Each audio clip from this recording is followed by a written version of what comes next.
Today I'm going to be talking about what it takes to compete in the next decade. And this is a pretty popular seminar. I speak to recyclers, and I also speak to entrepreneur groups, and it's interesting, I recently spoke at a convention for office supply companies, 600 office supply companies that formed a cooperative association to compete with Office Depot, Staples, and Office Max. And it was amazing how much their problems were exactly like the recyclers' problems. But they needed overnight delivery, they needed pricing at a much lower level, so on, and they knew they couldn't compete with Office Depot and Office Max and Staples without forming a co-op, getting together, having a central warehouse where everything gets FedExed every night, so on and so on. But it was funny because I have a little joke that I tell auto recyclers, and it doesn't really work for Lions Club, and it doesn't work for bankers because nobody gets it but auto recyclers. But I told it at the Office Supply Association, and it worked with them. And the joke kind of goes like this. This lady comes in this door, and she's just sobbing, and she says, well, I've been married 3 times, and I still haven't consummated my marriage. And the bartender says, oh my God, what happened? She said, well, the first time I was married to a lawyer, and all he ever wanted to do was argue. And then I was married to a physician, and all he ever wanted to do was examinations. He said, well, what about the third husband? Well, the third husband owned a junkyard. Well, that should have been okay. No, he always said, I got it, but he never could find it. And who would have thought that in the office, but imagine all the SKUs and all the paper and all the boxes in the back, and they know it's back there, and the computer tells them it's back there, but they can't find it. So that was the first time that I ever got to use the joke with a group other than auto recyclers. I want to look at a little bit at the size of the industry, talk about consolidation. The future is not going to get any easier, and I'm sure you've noticed that it seems like the faster you pedal, the more behind you get. The more you advance, the more complicated things become. And of course, technology and competition and a lot of other things have changed the environment in which we're working. A little bit about the past. It won't do us much good to talk about it, so I only got one slide to talk about the past, because we're not going to be able to change the past. The good days are gone. Some of the folks in the room are old enough to remember when we could buy a car for $100 and sell $600 or $700 or $800 worth of parts off of it. But we had cost of goods that looked like 20%, easily a half or even a third what they are today. Meaning that today we might pay $1,000 for a car that we only sell $2,500 worth of parts off of. Back then, if we paid $1,000 for a car, we sold $5,000 worth of parts. So the gross margins have changed dramatically. Our insurance cost, if we even had it, was very low. Our labor cost was low. We had no environmental concerns or cost. And we had very few zoning and legal problems. Why working together? And I always try to talk about working together when I'm in an association meeting, because I'm a big supporter of associations. I went to every ARA meeting. I went to every state meeting. Granted, at the state meetings, we didn't have as many educational seminars, and we spent a lot of time maybe in the bar. I don't drink, but I don't mind hanging out with people that do. And just talking and exchanging information, and I gave a lot of presentations for the state and the national associations through those decades, and still do. This year at the ARA convention, I was asked to give us a presentation on succession. And you know you're getting old when they ask you to give a presentation on succession.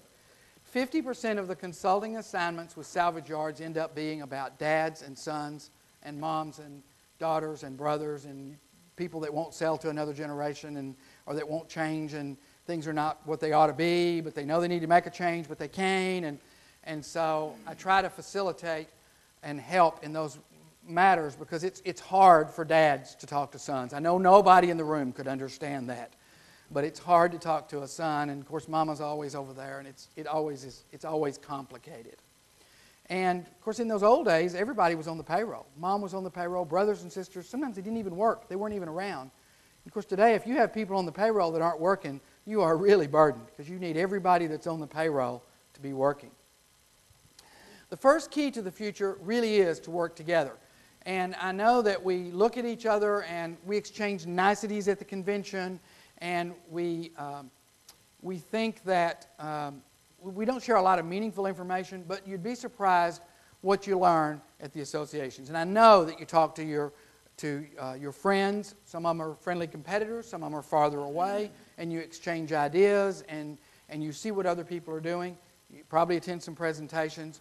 And in the moment, it's hard to see what you're learning. But when you look back over a long time, it's easy to see that you are learning. The fact that you're here tells me that you're interested in learning and that you're some of the more progressive recyclers in the area. Because there's a lot of people that aren't here.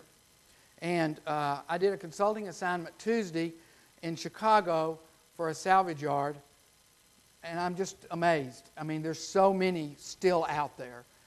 The guy, he has 28 employees, and he runs, it had to be the worst place I've ever been to. I've never seen so much oil dumped on the ground.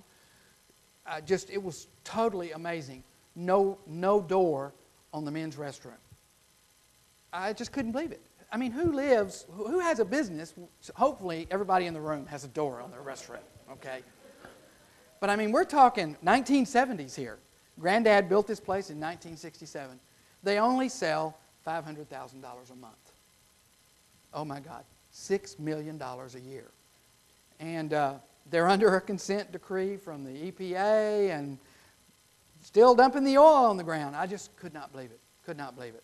But trust me, I'm convinced that everybody here has a door on their restroom and you're here because you want to learn more, and that nobody is literally just dumping huge amounts of oil on the ground. I'm convinced of that. Even today, unlike other aftermarket competitors, our margins are generous. And I know everybody says, oh my God, cars are so high. I talked to a guy last week that said, I just want to know, I want you to tell me how I'm going to stay in business, because every single car is going to Russia. Well, I know a lot of cars go to Russia. He's on the eastern seaboard. He said, no, you don't understand, Ron. On the eastern seaboard, all the cars are going to Russia. And I hate it when I hear that doomsayer kind of attitude, because everybody is dealing with cars that cost more than they ever have. And the people that are paying attention, trust me, I'm there. The people that pay attention are weathering that storm. They're learning to buy smarter. We're much stronger when we work together.